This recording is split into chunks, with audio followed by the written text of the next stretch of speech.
Le réchauffement climatique et ses conséquences sociales et environnementales sont aujourd'hui des faits établis. Il n'est pas un secteur qui n'y soit confronté, et l'habitat tout particulièrement. Si la question est globale, on imagine que la réponse doit l'être aussi, si elle se veut efficace. C'est la réflexion que mène Atikora dans sa façon de concevoir, mettre en œuvre et vendre l'habitat qu'il construit aujourd'hui. La question de la dépense énergétique concerne plusieurs niveaux de l'habitat. Le niveau 0 peut être considéré comme un préalable. L'habitat le plus performant d'un point de vue énergétique ne se vendra pas si on n'a pas envie d'y vivre. Le niveau 1 concerne classiquement la dépense énergétique de l'habitat en termes de chauffage. Dans un second temps, la question de l'énergie grise nécessaire à la fabrication des matériaux utilisés se pose. Bois et blocs de chanvre plutôt qu'acier et agglobéton, ça n'a pas le même impact en termes énergétiques. Mais il existe aussi un troisième niveau. La mise en œuvre durant la phase de chantier, qui est directement liée à l'organisation même de l'entreprise, représente un ensemble de dépenses énergétiques tout à fait significatif.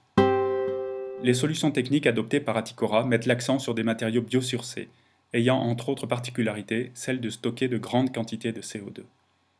La structure de la maison adopte une charpente bois totale, du sol au faîtage, autour de laquelle une enveloppe en bloc de chanvre est montée. L'isolation de la toiture utilise de la ouate de cellulose, et celle de la dalle du verre cellulaire qui permet de réduire les quantités de béton utilisées. L'ensemble est pensé comme s'intégrant dans une solution globale et la performance énergétique est au rendez-vous. La dépense annuelle de chauffage pour une maison standard est de l'ordre de 1000 kWh, ce qui correspond à une facture mensuelle de 10 € pour ses habitants. En matière de matériaux, le coût énergétique de production est prépondérant. Les briques de béton de chanvre utilisées dans l'habitat Atikora sont produites industriellement par l'entreprise, au sein de son usine de Lamure, à un coût énergétique de production très favorable lorsqu'on le compare à celui de matériaux classiques tels que la brique de terre cuite ou le bloc de béton. Cette solution inédite, être son propre producteur de matériaux, permet également d'éviter l'encombrement de nos routes par des véhicules de transport énergivores.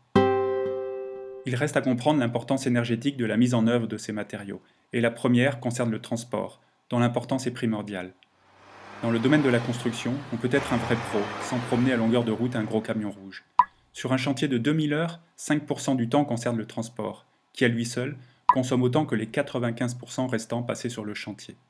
Travailler localement pour limiter les déplacements, donner de l'autonomie aux salariés pour éviter des allers-retours, maîtriser toutes les phases de la construction pour en optimiser l'enchaînement, produire au maximum ces matériaux en interne afin de se dispenser de les faire venir de loin. Tous ces choix d'organisation faits par Atikora impactent positivement le temps passé à brûler du gazole. Si la question environnementale est globale, la réponse doit être globale. Tenter de penser l'ensemble du processus de construction, de la géographie des matières premières au produit fini, en passant par les aspects d'organisation humains et techniques, c'est le choix fait par Atikora.